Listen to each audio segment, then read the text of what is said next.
नमस्कार। आप सभी का स्वागत है। आज हम विष्णु खरे की कविता सत्य पढ़ने जा रहे हैं। इस कविता में कवि ने महाभारत के पौराणिक संदर्भों और पात्रों के द्वारा जीवन में सत्य की महत्ता को स्पष्ट करना चाहा है। अतीत की कथा का आधार लेकर अपनी बात प्रभावशाली ढंग से कही जा सकती है। यह कविता इसका प्रमाण है। युधिष्ठिर, विदुर और खांडवप्रस्थ, इंद्रप्रस्थ के द्वारा सत्य को, सत्य की महत्ता को ऐतिहासिक परिप्रेक्ष्य के साथ प्रस्तुत करना ही यहाँ कवि का अभिष्ट है। जिस समय और समाज में हम जी रहे हैं उसमें सत्य की पहचान और उसकी पकड़ कितनी मुश्किल होती जा रही है, यह कविता उसका प्रमाण है। सत्य कभी दिखता है और कभी ओझल हो जाता है। आज सत्य का कोई एक स्थिर रूप, आकार या पहचान नहीं है जो उसे स्थायी बना सके। सत्य के प्रति संशय का विस्तार होने के बावजूद वह हमारी आत्मा की आंतरिक शक्ति है। ये भी इस कविता का संदेश है। उसका रूप वस्तु, स्थिति, घटनाओं और पात्रों के अनुसार बदलता रहता है। जो एक व्यक्ति के लिए सत्य है, जरूरी नहीं कि वही दूसरे व्यक्ति के लिए भी सत्य हो। बदलते हालात और मानवीय संबंधों में हो रहे लगातार परिवर्तनों से सत्य की पहचान और उसकी पकड़ मुश्किल होते जाने के सामाजिक यथार्थ को कवि ने जिस तरह ऐतिहासिक पौराणिक घटनाक्रम के द्वारा प्रस्तुत करने का प्रयास किया है वह प्रशंसनीय है। तो आइए हम पढ़ते हैं विष्णु खरे जी की ये कविता सत्य। जब हम सत्य को पुकारते हैं तो वह हमसे परे हटता जाता है। जैसे गुहारते हुए युधिष्ठिर के सामने से भागे थे विदुर और भी घने जंगलों में। यहाँ युधिष्ठिर और विदुर महाभारत के दो पौराणिक पात्रों के द्वारा कवि सत्य के महत्व को व्यक्त करना चाह रहा है। विदुर सत्य हैं और युधिष्ठिर सत्य को जानने की इच्छा रखने वाले व्यक्ति का प्रतीक हैं। विदुर स्वयं सत्य का प्रतीक हैं और युधिष्ठिर सत्य को जानने वाले व्यक्ति का प्रतीक है। कवि कहते हैं कि जब हम सत्य को पुकारने लगते हैं तो सत्य हमसे दूर हटता चला जाता है। बिल्कुल उसी तरह जैसे युधिष्ठिर विदुर से पूछना चाह रहे थे, विदुर के पास जाना चाह रहे थे और उनसे पूछना चाह रहे थे कि जब उन हस्तिनापुर का बंटवारा हुआ और उनके हिस्से में खांडवप्रस्थ आया था जो बहुत ही बीहड़ जंगल थे, तब विदुर ने उन न्याय का साथ क्यों नहीं दिया। तो वे उनसे इसी प्रश्न का उत्तर पूछने के लिए उनके पीछे जाते हैं, लेकिन विदुर उनसे आंखें चुराते हुए और भी घने जंगलों में चले जाते हैं, क्योंकि विदुर ने उस समय न्याय का साथ नहीं दिया था। और जो व्यक्ति न्याय का साथ नहीं देता वह अपनी आंखें छिपाता है।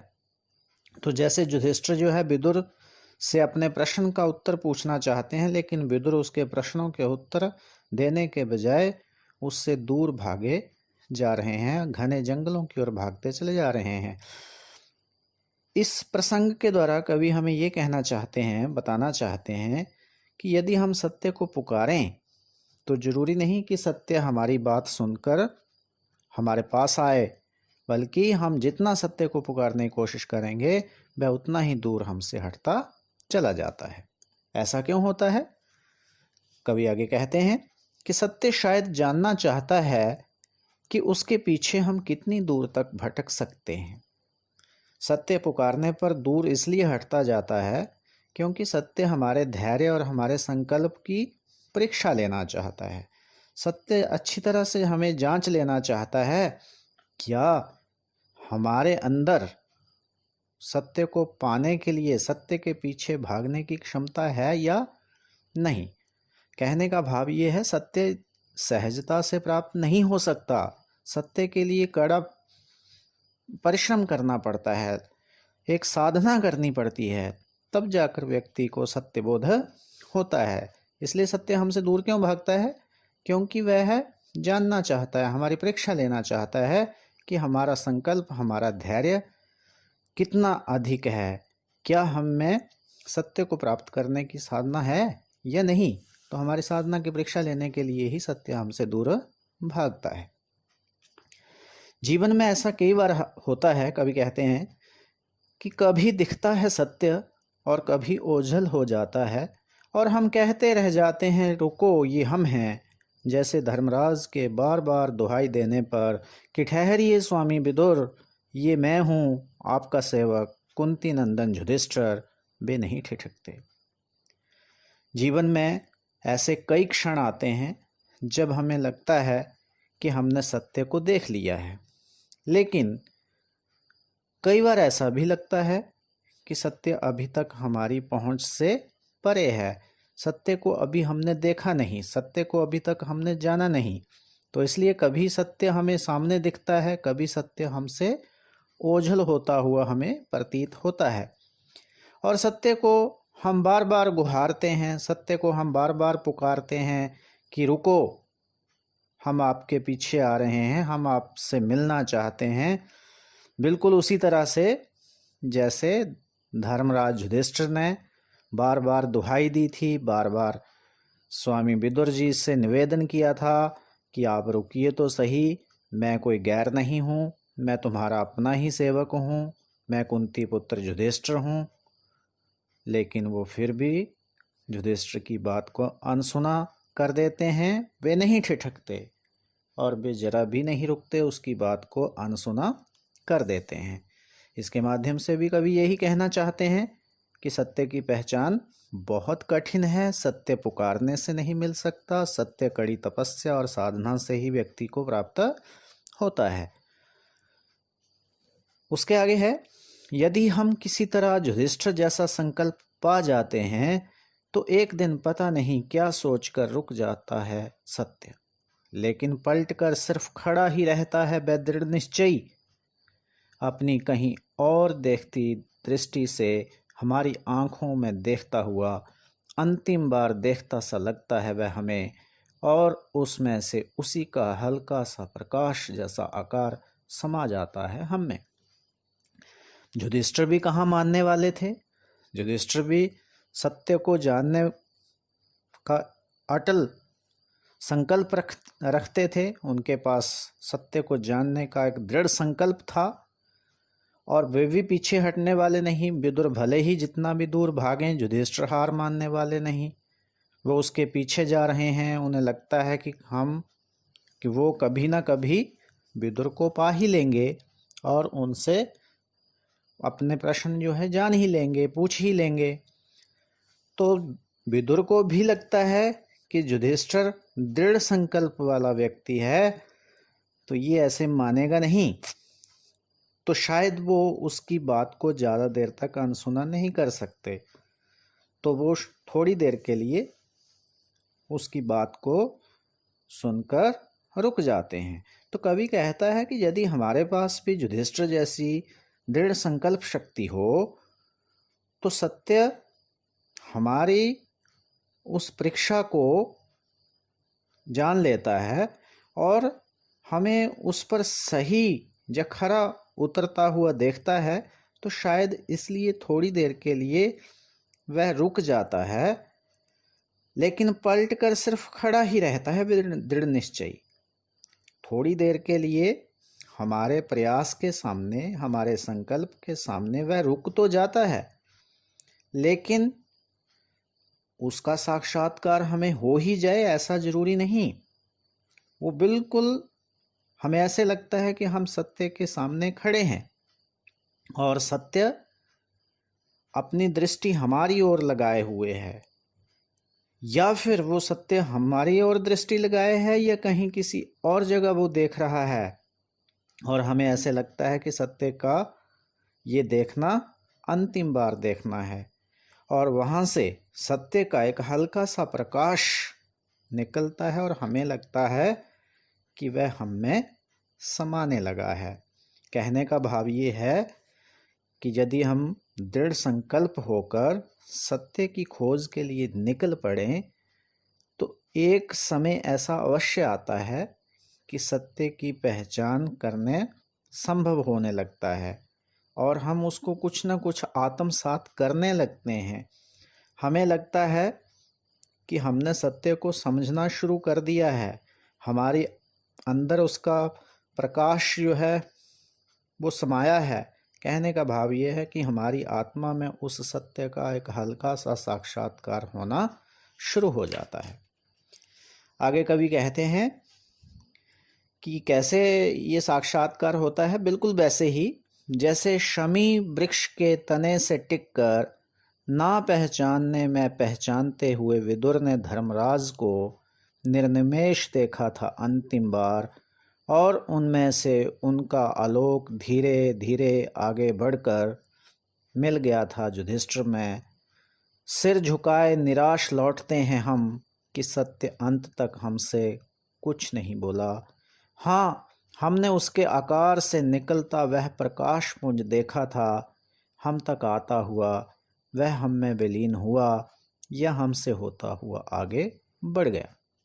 जैसे हमने पिछले पद्यांश में पढ़ा है कि यदि हमारा संकल्प दृढ़ है, यदि हमारी साधना पक्की है, तो सत्य को हम पहचान ही लेते हैं, सत्य के साथ हमारा साक्षात्कार हो ही जाता है। बिल्कुल उसी तरह से जैसे बार बार जब युधिष्ठिर विदुर को पुकार रहे थे, बार बार धर्मराज जब विदुर को पुकार रहे थे, तो विदुर उनकी आवाज़ को ज़्यादा देर तक अनदेखा नहीं कर सके और वो दूर कहीं शमी वृक्ष के तने के साथ टिक कर खड़े हो जाते हैं, रुक जाते हैं और ना पहचानने में पहचानते हुए युधिष्ठिर की ओर ऐसे देखते हैं जैसे मान लो वे पहचान भी रहे हैं और नहीं भी पहचान रहे हैं, यानी दुविधा की स्थिति में है।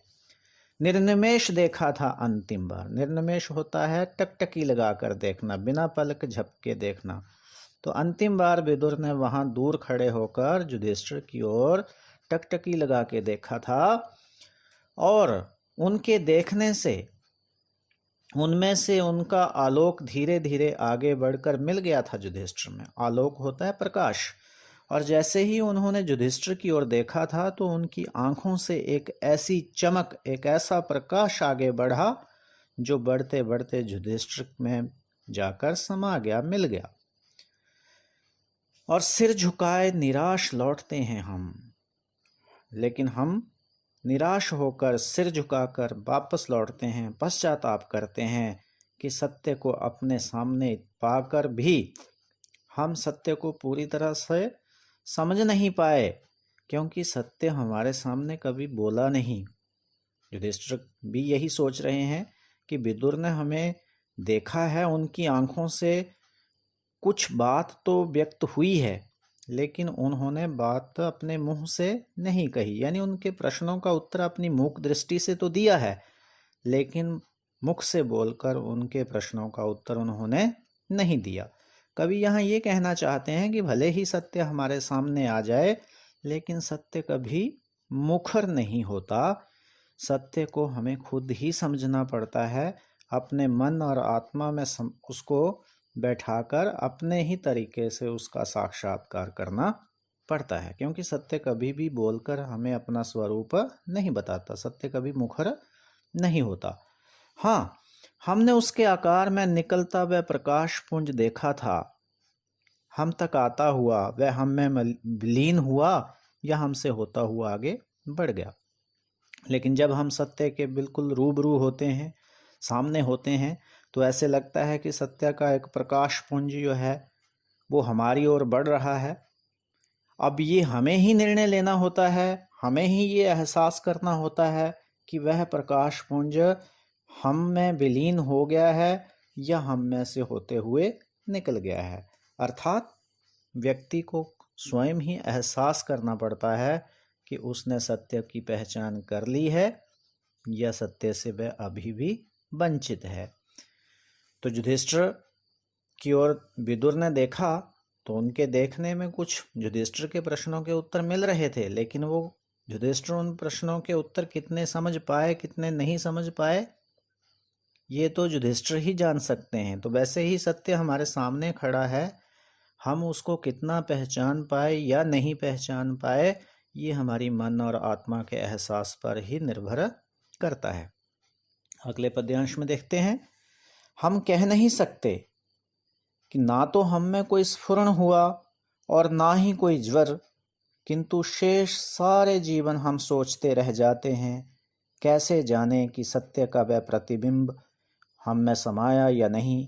हमारी आत्मा में जो कभी कभी दमक उठता है, क्या वह उसी की छुअन है? जैसे विदुर कहना चाहते तो वही बता सकते थे, सोचा होगा माथे के साथ अपना मुकुट नीचे किए हुए युधिष्ठिर ने खांडवप्रस्थ से इंद्रप्रस्थ लौटते हुए। अब हमें सत्य का साक्षात्कार हुआ या नहीं हुआ, हमने सत्य को पहचान लिया या नहीं पहचाना, इसके बारे में हम निश्चित रूप से कुछ नहीं कह सकते, क्योंकि ना तो हम में कोई स्फुरण हुआ, स्फुरण होता है कंपी होना, क्योंकि उसका हमारे अंदर हमारे ऊपर कोई प्रतिक्रिया हुई हो, ऐसा तो कोई चिन्ह दिखाई नहीं दे रहा, ऐसा तो कोई लक्षण दिखाई नहीं दे रहा जिससे हम ये सिद्ध कर पाएं कि हमें सत्य का साक्षात्कार हो गया है या हमने सत्य को पहचान लिया है, हमने सत्य को खोज लिया है। क्योंकि ना तो हमारे शरीर में कोई कंपी हुई, ना ही शरीर में कोई बुखार जैसी स्थिति हुई, तापमान बढ़ा, ज्वर होता है बुखार, किंतु हम सारा जीवन यही सोचते रह जाते हैं कि सत्य का प्रतिबिंब हमारे भीतर आया है या नहीं आया है। कहने का भाव यह है, व्यक्ति पूरी उम्र यही सोचता रह जाता है, क्या उसने अपने जीवन में सत्य को पहचान लिया है या नहीं पहचाना है, क्या उसने सत्य को जान लिया है या नहीं जाना है। और उसे इस चीज़ का कभी कभी एहसास भी होता है कि आत्मा में कुछ कभी कभी चमक सी महसूस होती है। दमक का अर्थ होता है चमक। कई बार आत्मा में एक दिव्य एहसास सा होता है, कभी को लगता है शायद ये जो चमक है यही सत्य का स्पर्श है, या ये सत्य के स्पर्श के कारण ही आत्मा के भीतर एक चमक महसूस हो रही है, दिखाई दे रही है। तो कभी के कहने का भाव ये है कि सत्य को स्थूल रूप में तो नहीं देख सकते हम, लेकिन सत्य को हम अपनी आत्मा में महसूस अवश्य कर सकते हैं। युधिष्ठिर ने भी सत्य को अपनी आत्मा में महसूस किया होगा, तो युधिष्ठिर के माध्यम से कभी आज के मनुष्य की भी बात कर रहे हैं। आज के जिस जीवन में हम जी रहे हैं, इस जीवन में सत्य की पहचान करना एक दुष्कर कार्य है, और जीवन भर व्यक्ति ये निर्णय नहीं कर पाता कि उसने अपने जीवन में सत्य को पहचान लिया है या नहीं पहचान लिया, क्योंकि सत्य कोई स्थूल वस्तु नहीं है, इसका एहसास तो केवल मन और आत्मा से ही हो सकता है। विदुर कहना चाहते तो वही बता सकते थे। युधिष्ठिर को लगता है कि विदुर ने मूक दृष्टि से कह दिया, लेकिन मुख से कुछ नहीं बोला। अब उनकी मूक दृष्टि से उन्होंने जो कहा, क्या मैंने वही समझा, या शायद विदुर मुंह से बोलते, मुखर होके कहते तो शायद यकीन हो जाता कि सत्य क्या है। लेकिन विदुर तो कुछ बोले नहीं, तो क्योंकि सत्य कभी कुछ बोलता नहीं है, तो इसी चिंता में, इसी निराशा में युधिष्ठिर अपना माथे का मुकुट थोड़ा नीचे किए हुए, चिंता मगन होते हुए खांडवप्रस्थ से इंद्रप्रस्थ की ओर लौट आए। कहने का भाव ये है कि युधिष्ठिर को इस चीज़ का मलाल है, युधिष्ठिर को इस चीज़ का अफसोस है कि विदुर ने बोलकर उसके प्रश्नों के उत्तर नहीं दिए, अब सत्य का उसको एहसास नहीं करवाया, केवल मूक दृष्टि से किया है, और उसको इसी चीज़ की चिंता बनी रहती है क्या उसने सत्य को जान लिया है या नहीं जाना है। और खांडवप्रस्थ को इंद्रप्रस्थ में बदलते हुए ये प्रश्न उनके सामने बार बार उठते रहे हैं। तो ये थी कविता। हम इसका काव्य सौंदर्य देख लेते हैं। ये कविता जीवन में सत्य के महत्व को व्यक्त करती है, और आज की जिन परिस्थितियों में हम जी रहे हैं उन परिस्थितियों में सत्य की पहचान कर पाना एक कठिन कार्य है। इसी भाव को ये कविता व्यक्त करती है। अगर हम अलंकार की दृष्टि से देखें तो अनुप्रास दिख जाएगा, और अनुप्रास के अतिरिक्त जो है पुनरुक्ति प्रकाश अलंकार हमें दिखाई देगा। जैसे आप देख सकते हैं, धर्मराज के बार बार दुहाई देने पर तो बार बार शब्द आया है, तो यहाँ पुनरुक्ति प्रकाश अलंकार है। इसी तरह से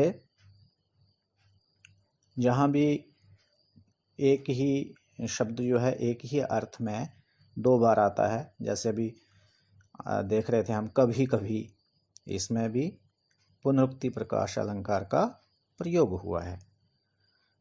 ये कविता छंदमुक्त कविता है, इसमें कोई छंद नहीं है, और इसकी भाषा साधारण बोलचाल जैसी है।